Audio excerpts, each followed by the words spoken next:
ஆவணங்களை திருத்திய அதிகாரிகளுக்கு ஐகோர்ட் எச்சரிக்கை. நீர்நிலையில் கட்டிய செம்மஞ்சேரி காவல் நிலையம் அவகாசம் கோரியதால் நீதிபதியில் அதிருப்தி. மெரினாவில் முதல் முறையாக கடலாமை முட்டைகள் சேகரிப்பு. சூறை மீன்பிடி துறைமுகம் மீன்வளத்துறை விளக்கம். விதிமீறல் கட்டணங்கள் கண்காணிப்பு. மாநகராட்சி நீதிமன்றம் கேள்வி.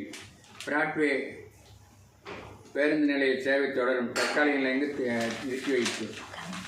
அவைத்தலைவர் மீது பலார். திமுக எம்எல்ஏ அடாவடி. கும்மிடிப்பூண்டி விழாவில் பரபரப்பு. வில்லா வீடுகளை ஒப்படைக்க 30 நாள் கெடு விதித்த உத்தரவு. ரூபாய் 93 லட்சம் தங்கம் ஏர்போர்ட்டில் பறிமுதல். 15 வயது சிறுமியை சேவித்து வாலிபருக்கு ஆயுள் தண்டனை. செருப்பு வாங்கி தருவதால் சிறுமியிடம் சிறுமிசம் செய்த மர்ம நபருக்கு வலை. Chennai open grand master Belarus வீரர்கள் முன்னிலை. 190 ஊழியர்களுக்கு சம்பளம் பெண்டிங். பிறப்பிறப்பு பதிவு பணிகள் பாதிப்பு. சென்னை மாநகராட்சி.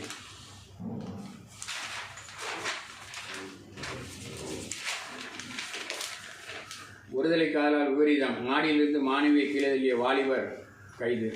கட்டுமான பணியின் போது மின்சாரம் தாக்கி வாலிபர் பலி. அமெரிக்காவை கண்டித்து மார்க்சிஸ்ட் கம்யூனிஸ்ட் ஆர்ப்பாட்டம். புதிதாக திறந்த மைதானம் முன் வாகனங்களை நிறுத்தி அடாவடி. ஓய்வு பெற்ற அதிகாரியை மிரட்டி நகைப்பறித்த போலீஸ் கைது. புதிதாக நிலக்குடை அமைப்பு தேனாம்பேட்டையில். தள்ளுங்கடையில் தீ விபத்து வலசரவாக்கம். பணியில் தவறி விழுந்த ராஜஸ்தான் வாலிபர் பலி. தாம்பரம். பள்ளத்தால் பயிற்சி விபத்து. கீழே விழுந்தவர் உயிரிழப்பு. மீனாம்பாக்கம்.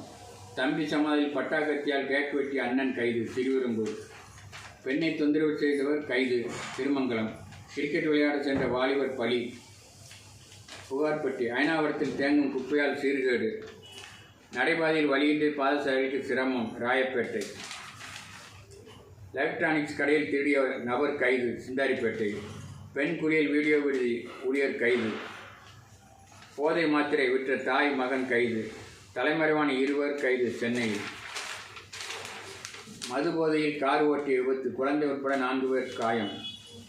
அரசு ஐஐடி மாணவர்கள் பட்டாக்கத்தின் ரீல்ஸ். ஹைகோர்ட் முன் போராட்டம். சத்துணவுகளில் கைது. பால் முகவரை கடத்திய கும்பல் போலீசாரை கண்டதும் எஸ்கேப். பட்டாவுக்கு லஞ்சம். விஏஓ கைது. காலி விரைவு ரயில் தரம் புரண்டு விபத்து.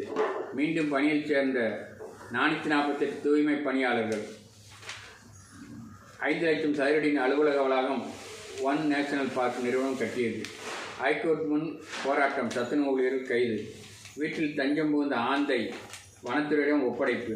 சென்னை ஒன் செயலியில் ரூபாய் 30 லட்சம் டிக்கெட் விற்பனை. நடனத்தில் பக்தி மனம் பரப்பிய சகானோ.